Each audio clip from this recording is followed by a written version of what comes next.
여러분 반갑습니다. 한국선 선생님입니다. 자, 이번 시간에 우리가 배울 내용은 앞에서 했던 사회문화의 변화와 사회운동에서 두 번째 파트, 다양한 사회운동이 일어나다 부분입니다. 자, 교과서 196페이지를 펴주시고 학습지도 준비해 주시기 바랍니다. 자, 이번 시간에 학습 목표 한번 살펴보겠습니다. 첫 번째, 3.1운동 이후에 전개된 다양한 사회운동을 다양한 사상의 확산과 관련지어 설명할 수 있다. 자, 사회주의라든지 민족주의에서도 개조론 이런 다양한 사상들이 확산이 되면서 사회운동이 많이 벌어집니다. 1920년대. 1920년대 사회운동을 중심으로 해가지고 이번 시간에 수업을 진행하겠습니다.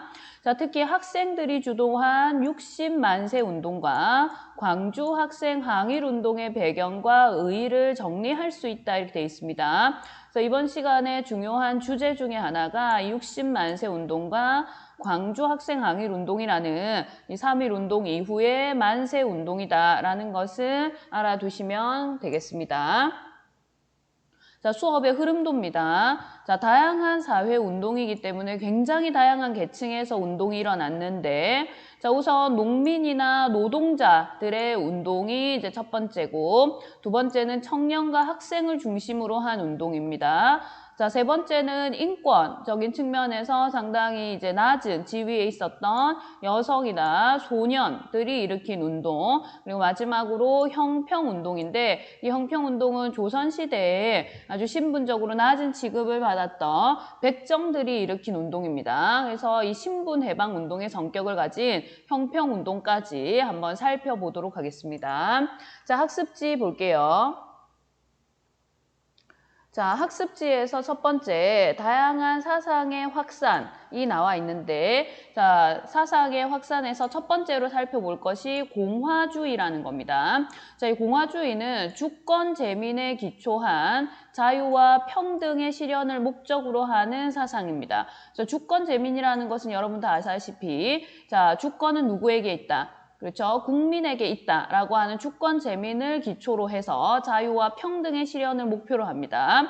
자, 그래서 일반적인 국민들도 자신의 자유와 평등의 실현을 위해 가지고 농민운동이나 노동운동 또는 만세운동에 참여하는 이런 모습을 많이 볼 수가 있습니다. 자, 두 번째는 개조론인데 1920년대 초에 계몽을 통해서 근대화를 이루려고 하는 문화운동의 토대고 민족주의 내부에서 일어난 이론입니다. 교과서 196페이지에 보시면 개조론에 대한 설명이 있습니다. 자, 거기 보시면 개조론이 유행하면서 나타난 사회개조론, 국가개조론, 민족개조론과 같은 이런 민족운동의 이론적 토대가 되는 개조론 등이 일어났는데 이 중에서 가장 유명한 것이 이광수가 주장한 민족개조론입니다. 자, 이 민족개조론은 일본의 지배 아래에서 민족성을 개조해서 정치적 결사를 조직하자는 내용으로 사회주의 계열의 많은 비판을 받았고 같은 민족주의 내부에서도 이런 개조론을 비판하는 움직임들이 많이 일어났습니다. 그래서 이런 개조론의 출현은 민족주의 내부의 어떤 분열을 초래했다라고 볼 수 있습니다. 자, 그리고 마지막으로 나오는 게 사회주의입니다. 자, 사회주의는 1920년대 초반에 국내에 유입되기 시작을 했고 여러 사회주의 단체들이 나타났는데 자, 앞에서 우리가 신민회를 배울 때 아마 신관회를 배울 때, 그죠? 신관회를 배울 때 사회주의에 대해서 선생님이 설명을 한 걸 기억이 날 텐데 자, 이 사회주의 같은 경우에는 자, 자본가들에 의해서 억압받는 노동자나 농민들을 해방시켜서 자본가가 없는 평등한 사회를 만드는 게 최우선의 목표인 사상입니다. 자, 그래서 이러한 사회주의 세력 같은 경우는 농민운동이나 노동운동을 많이 지원하는 특징이 있습니다. 자, 그리고 우리나라의 사회주의 같은 경우에는 이런 농민들과 노동자들이 억압을 받고 궁핍한 생활을 하는 것은 자본가들의 문제도 있지만 우리 민족 전체를 억압하는 일제 에도 문제가 있다. 그래서 우리나라 사회주의자들 같은 경우에는 일제 억압에서 벗어나기 위한 운동을 펼치면서 독립운동가로도 많이 활약을 합니다. 그래서 독립운동가들 중에서 사회주의자들이 많고 이런 사회주의자들이 노동자들이나 농민 같은 이러한 피지배계급을 지원해주는 일들을 상당히 많이 펼쳤다라고 보시면 돼요. 그래서 밑에 나오는 농민운동이나 노동운동 같은 경우에는 이 사회주의와 많이 결합을 해가지고 운동이 일어난다라고 보시면 되겠습니다. 자, 그러면 이제 각종 사회운동에 대해서 한번 살펴볼게요. 자, 첫 번째가 농민운동입니다. 자, 농민들의 운동은 1920년대와 30년대가 성격이 조금 다르다고 보시면 돼요.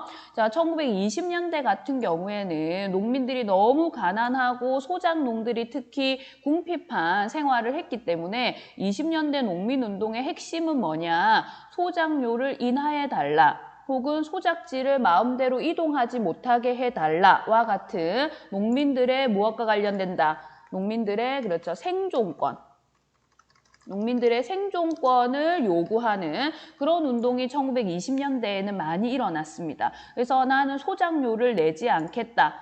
소작료를 거부하는 이런 투쟁을 중심으로 해서 20년대 농민운동이 많이 일어납니다. 그래서 1920년대 농민운동에서 대표적인 것이 암태도 소작쟁입니다. 암태도 소작쟁이는 1923년부터 24년에 걸쳐서 1년간 실시된 소작쟁인데, 자, 당시 암태도라고 하는 섬에서 발생한 소작쟁입니다.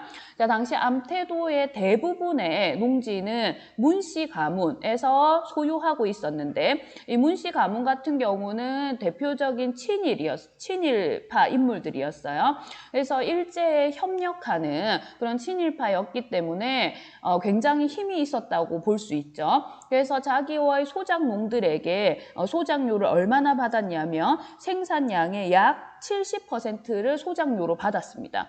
그러니까 10가마를 생산하면 7가마를 지주에게 줘야 되는 정말 말도 안 되게 높은 소작료를 지급을 했기 때문에 나는 이런 소작료를 너무 높아서 못 내겠다라고 하는 소작쟁이를 1년 동안 끈질기게 펼쳐서 70%에서 40%로 이 소작료를 낮췄습니다. 그래서 암태도 소작쟁이는 어느 정도 성공한 소작쟁이로 알려져 있기 때문에 상당히 중요한 케이스입니다. 1920년대 초반에 이런 암태조 소작쟁이 같은 쟁이들이 많이 펼쳐졌다 이렇게 보시면 돼요. 시간이 지나면서 자작농도 참여하는 농민조합으로 확대가 됐고, 자, 1927년이 되면은 뭐가 결성되느냐? 자, 조선 농민 총동맹이라고 하는 이런 조합이 결성이 되면서 조선 농민 총동맹이라고 하는 조합이 결성이 되면서 조직적인 활동을 펼치는 그런 계기가 된다라고 보시면 됩니다. 자, 그러다가 이제 1930년대가 되면 일제가 침략 전쟁을 시작을 하면서 전쟁에 자신들의 모든 역량을 다 집중을 해야 되기 때문에 농민들이 운동을 일으키는 것을 훨씬 더 많이 단합을 합니다. 전쟁에 모든 신경을 써야 되는데 농민들이 소작쟁이를 일으키는 것에 굉장히 민감하기 때문에 농민운동을 굉장히 강하게 단합을 해요. 그래서 농민들은 자신들을 지원해 줄 수 있는 사회주의 세력과 사회주의자들과 연대를 하는데, 이 사회주의는 1925년에 치안유지법이 생겨나면서 불법이 됐잖아요. 그죠? 사회주의자들과 연대를 했기 때문에 농민조합 자체가 비합법적인 농민조합이 되는 겁니다. 그래서 이런 비합법적인 농민조합을 중심으로 해가지고 농민운동이 발생을 하면서 단순히 생존권을 요구하는 것을 넘어가지고 계급 해방을 요구하면서 농민들이 토지를 갖겠다. 지주들이 잘못했으니까 자본가들은 물러가라. 이런 식으로 계급의 해방을 요구하는 운동으로까지 범위가 확대되었다. 이렇게 보시면 되겠습니다. 그래서 1920년대에는 생존권만을 요구했지만 30년대가 되면서 계급 해방을 요구하게 됐고, 이런 계급 해방을 요구하는 데는 사회주의자들과의 연대가 굉장히 큰 역할을 했다. 이렇게 볼 수가 있어요. 자, 그래서 소작쟁이 발생 추이를 보시면, 자, 1920년대 같은 경우에는 쟁이 건수가 상당히 높아요. 30년대가 되면서 참가 인원이 상당히 넓어집니다. 많아집니다. 이렇게 참가 인원이 많은데 소작쟁이 건수가 낮아졌다는 것은 뭘 뜻하는 거겠어요? 그렇죠. 사람들이 이제 많이 연대를 해가지고 대규모의 소작쟁이가 많이 일어났다는 거죠. 그래서 점점 소작쟁이에 참여하는 사람들이 많아지면서 30년대 초반에 상당히 많은 인물들이 소작쟁이에 참여를 하는 겁니다. 그러니까 점점 이 소작쟁이 인원이 감소를 하는 것은 농민들이 잘 살게 돼서 소작쟁이를 안 하게 됐기 때문에 감소하는 게 아니라 일제와의 단합이 30년대 말에 갈수록 상당히 심해져요. 일본이 이제 30년대 말에 적극적으로 대륙 침략을 시작하면서 전쟁을 펼치기 때문에 소작쟁이라든지 노동쟁이를 굉장히 많이 탄압을 하거든요. 그래서 이런 탄압 때문에 쟁이 건수라든지 참여 인원이 줄어드는 거지 농민들의 생활이 나아졌기 때문에 이렇게 건수가 낮아지는 건 아닙니다. 자, 다음 노동운동을 살펴보겠습니다. 자, 노동운동도 농민운동과 마찬가지로 1920년대는 주로 생존권을 요구하는 이러한 운동이었고 30년대가 되면서 이제 계급 해방까지 함께 요구하게 된다라고 보시면 돼요. 자, 그리고 1920년대 회사령이 폐지가 되면서 많은 이제 공장들이나 기업들이 생겨납니다. 그래서 공장과 노동자들이 증가하면서 이 노동자들이 많아지니까 노동조합이 자연스럽게 결성이 됩니다. 그래서 노동 조건 개선과 임금 인상을 요구하는 이런 생존권을 요구하는 뭐가 발생한다? 그렇죠. 노동쟁의가 발생을 해요. 자, 이런 노동쟁의가 발생을 하면서 역시 1927년에 조선농민총동맹이 결성됐듯이 같은 해인 1927년에 조선노동총동맹도 결성이 됩니다. 그래서 이제 조합을 중심으로 해가지고 노동쟁의가 많이 일어나요. 자, 이 노동쟁의에서 가장 큰 쟁의가 1929년입니다. 1929년에 있었던 원산총파업인데 여러분 원산총파업은 상당히 중요한 사건이기 때문에 우리가 한번 짚고 넘어가야 됩니다. 교과서 197페이지를 보세요. 자, 교과서 197페이지 역사 다가가기에 보면 원산 총파업에 대한 설명이 나와 있어요. 그래서 1928년에 원산 인근에 있는 라이징선 석유회사에서 일본인 현장 감독이 한국인 노동자를 구타하는 사건이 일어나면서 원산 총파업이 시작이 됐는데 총 4개월에 걸쳐가지고 원산 지역의 모든 기업체들이 파업에 들어가는 총파업에 나섰고 그 인근이라든지 외국에서 노동자들이 원산 총파업을 지원을 하면서 상당히 대규모의 파업이 됐습니다. 물론 파업 자체는 일제의 단합에 의해서 실패를 했지만 이런 노동자들의 단결을 잘 보여주는 대표적인 노동쟁의가 되겠습니다. 자, 그리고 1930년대가 되면서 농민운동과 마찬가지로 이 사회주의자들과 연대하기 시작했고 사회주의 혁명을 지향하는 비합법적인 노동조합이 전개가 됐습니다. 도시의 공업 중심 지역과 북부 공업지대를 중심으로 해서 1930년대에 노동운동이 활발하게 진행이 되는데 자, 표를 보시면 특히 1930년대가 되면 이렇게 굉장히 급속하게 쟁의 건수라든지 참여 인원이 증가를 하죠. 자, 일본은 1930년대부터 조선 공업화 정책이라는 걸 실시해요. 그래서 조선은 공업지대로 발전을 하면서 자신에게 필요한 이제 자원을 많이 약탈을 하는데 그러다 보니까 30년대 노동자들이 굉장히 많이 증가를 하는 겁니다. 근데 노동자들이 증가를 했는데 그 노동자들의 노동 환경이라든지 이런 것들이 굉장히 열악했기 때문에 쟁의 건수라든지 참여 인원이 이렇게 30년대가 되면서 폭발적으로 증가하는 이런 모습을 볼 수가 있습니다. 자, 다음 청년운동과 학생운동을 한번 살펴보겠습니다. 자, 3.1운동 이후에 청년운동과 학생운동이 굉장히 많이 일어났어요. 여러분 알다시피 이 3.1운동도 청년과 학생들이 중심이 되어서 일어난 운동이기 때문에 이 3.1운동 이후에 청년들의 혹은 학생들의 이 독립운동이 계속해서 이제 유지가 된다고 볼 수 있습니다. 자, 청년들 같은 경우에는 각종 청년회를 이제 조직을 해요. 그래서 강연을 한다든지, 토론회를 연다든지, 야학을 운영한다든지, 이런 것들을 통해서 이제 독립의지를 계속해서 표출을 하고요. 자, 학생들 같은 경우에는 독서회 등과 같은 비밀 결사를 많이 조직을 합니다. 그래서 식민지 교육 정책에 반발하고, 그죠? 일본 학생과 한국 학생을 차별하는 이런 식민지 교육 정책에 반발을 하면서 등교 거부라든지 수업 거부, 동맹 휴학과 같은 이런 저항 활동을 끊임없이 했기 때문에 이런 어떤 저항, 끊임없는 저항들이 바탕이 돼가지고 60만세 운동이나 광주 학생 항일 운동 같은 이런 두 차례의 커다란 만세 시위, 독립운동이 일어날 수 있었다라고 볼 수 있습니다. 그래서 3.1 운동과 그 이후에 이어지는 여러 가지 운동들을 토대로 해서 60만세 운동과 광주 학생 항일 운동이라는 커다란 독립운동이 일어났다. 어느 날 갑자기 이런 만세 시위나 독립운동이 나타난 것이 아니다라고 알고 계시면 되겠습니다. 자, 그러면 1926년에 발생한 60만세 운동부터 한번 살펴볼게요. 자, 60만세 운동은 처음부터 철저하게 계획된 만세 운동이었어요. 1926년에 순종, 우리나라의 마지막 황제인 순종이 이제 사망을 하면서 그 장례일이 정확하게 6월 10일이었습니다.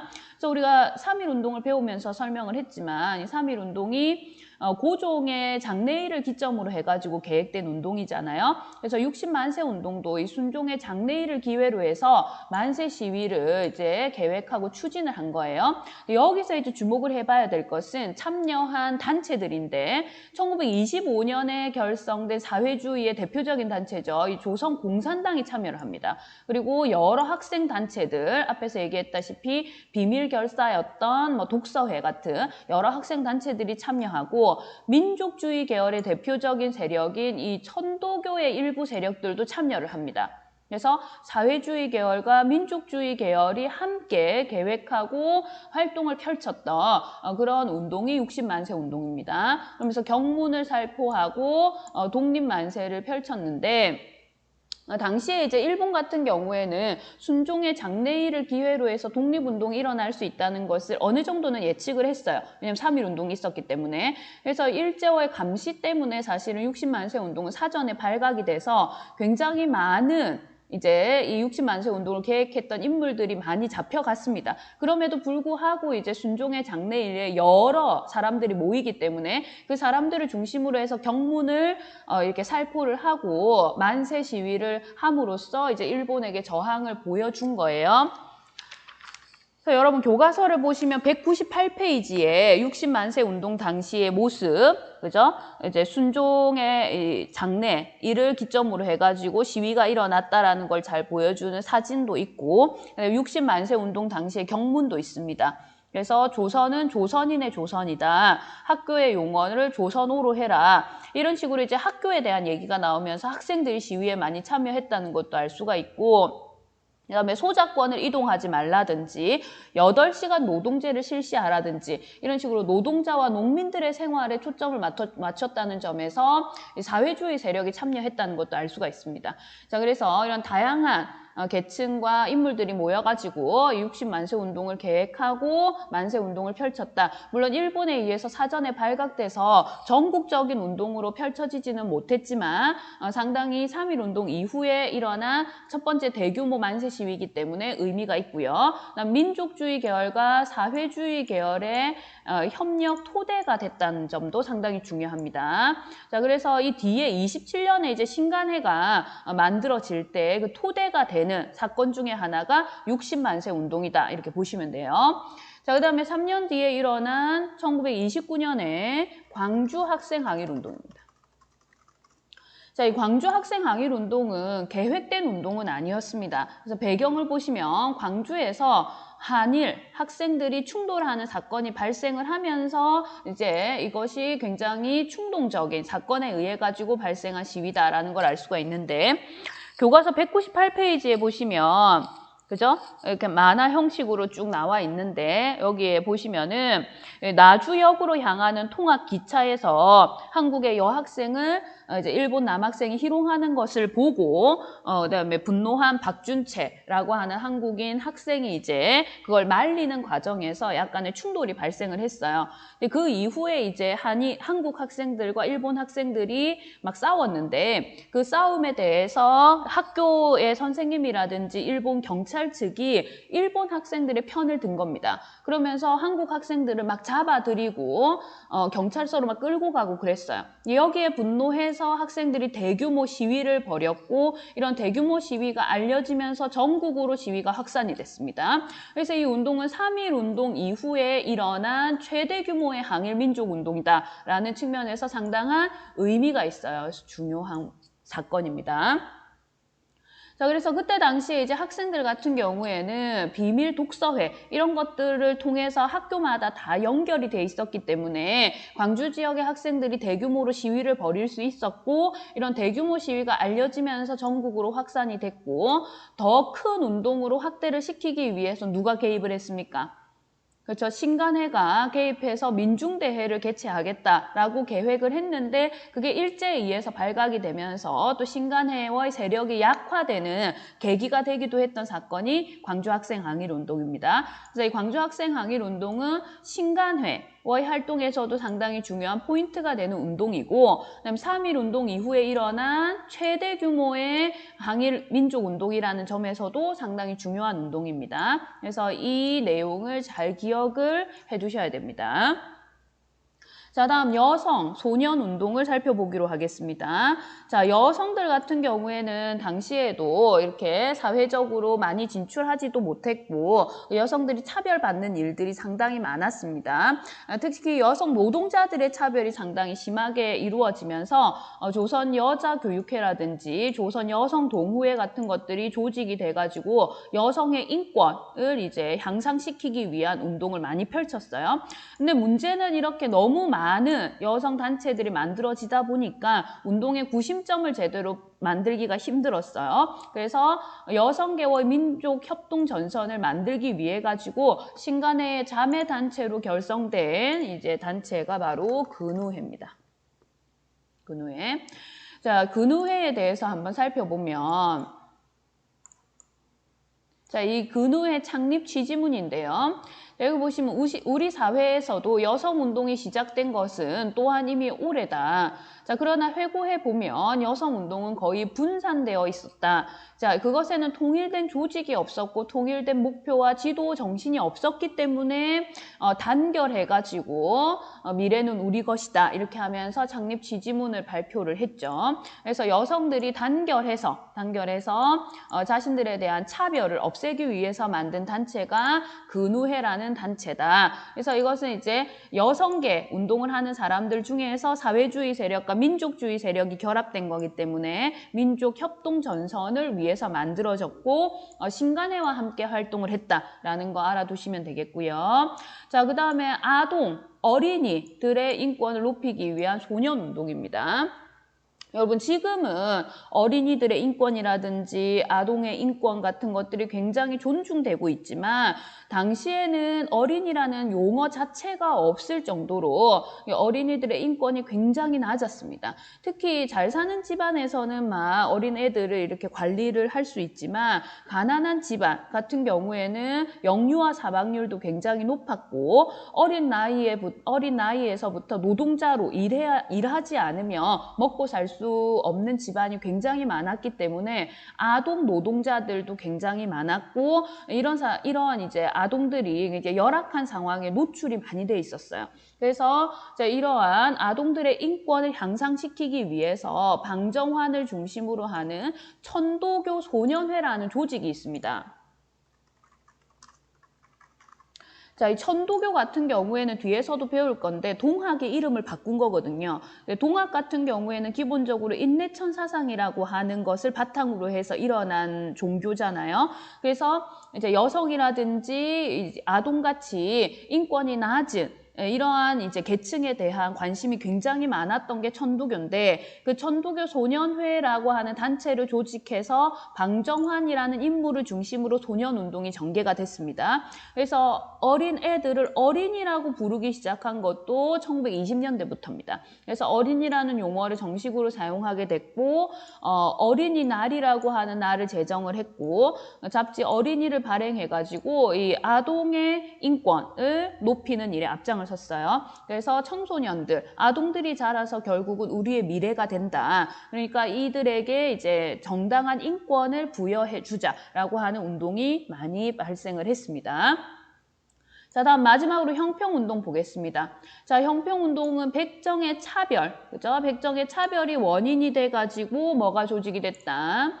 진주, 경남 진주라는 지역에서 조선 형평사라고 하는 조직이 만들어졌고 이 백정들의 평등한 대우 요구와 백정의 인권 향상을 목표로 해가지고 이 조선 형평사가 활동을 했고요. 전국에 이런 형평사들이 많이 조직이 되면서 굉장히 오랜 시간 동안 형평운동이 유지가 됐습니다. 그럼 당시 백정은 어떤 차별 대우를 받고 있었느냐를 한번 알아볼 필요가 있겠죠. 자, 교과서 199페이지를 한번 펴보세요. 자, 교과서 199페이지를 보시면 자, 형평의 뜻과 백정에 대한 차별이 나와 있는데 자, 백정에 대한 차별을 보면 백정은 기와집에서 살거나 비단 옷을 입을 수 없었고 학교에서 다른 학생들과 함께 수업을 받을 수 없었고요. 그다음에 입학 원서나 관공서에 제출하는 서류에도 신분을 반드시 표시하도록 했고 일제는 호적에 붉은 점 등을 표시해가지고 백정을 구분을 했습니다. 그래서 우리가 가보개혁 때 이미 신분제가 폐지됐음에도 불구하고 백정들은 일제강점기까지도 신분에 대한 차별 대우를 너무 심하게 받았던 거죠. 여기에 항의해가지고 형평운동을 펼친 겁니다. 자, 형평의 뜻은 뭐냐면 저울대 평자의 평평할 평자다. 저울대 형자의 평평할 평자다. 이렇게 나와 있죠. 199페이지에. 그래서 백정들은 자기들이 사용하는 저울처럼 양팔 저울을 사용했거든요. 백정들이. 그래서 이 저울처럼 평등한 사회를 꿈꾼다는 뜻에서 형평운동을 전개를 했어요. 그래서 백정들의 인권 향상을 주장을 했고 자 이게 1930년대로 가면서 사회운동단체, 여러 사회운동단체, 농민이라든지 노동단체와 같은 이런 사회운동단체와 협력을 하면서 신분해방운동을 넘어서 일제에 저항하는 항일민족운동으로까지 발전을 했다. 그래서 일제와의 단합도 상당히 많이 받았던 게 형평운동입니다. 자, 그래서 이번 시간에는 이렇게 1920년대에 발생한 다양한 사회운동에 대해서 살펴봤는데 사회주의의 영향을 많이 받았던 농민운동이나 노동운동, 특히 1920년대 초에 암태도 소작쟁이나 원산 총파업 이런 부분들 상당히 중요한 겁니다. 그다음에 청년 학생 운동에서 두 차례 만세 시위, 자, 그중에서도 60만세 운동은 이 두 계열의 협력 토대를 만들었다는 거 알아두시고요. 자, 광주 학생 항일 운동은 최대 규모의 항일 운동이면서 신간의 활동과 관련이 있다는 거 잘 기억을 해두시기 바랍니다. 그리고 여성운동에서는 근우회의 활동, 그다음에 소년운동에서는 방정환의 활약을 잘 보시고요. 자, 형평운동 같은 경우에는 조선 형평사가 조직이 됐고, 자, 이런 형평운동이 단순히 신분해방운동에 그치는 것이 아니라 항일민족운동으로까지 발전했다. 이런 부분들은 한번 이제 주목해서 살펴봐야 될 부분들입니다. 자, 그래서 이번 시간에 이 사회운동에 대해서 한번 설명을 해봤고, 자, 다음 시간에는 자, 민족 문화를 수호하기 위한 노력에 대해서 한번 살펴보도록 하겠습니다. 자, 이번 시간은 여기까지입니다. 모두 수고하셨습니다. 감사합니다.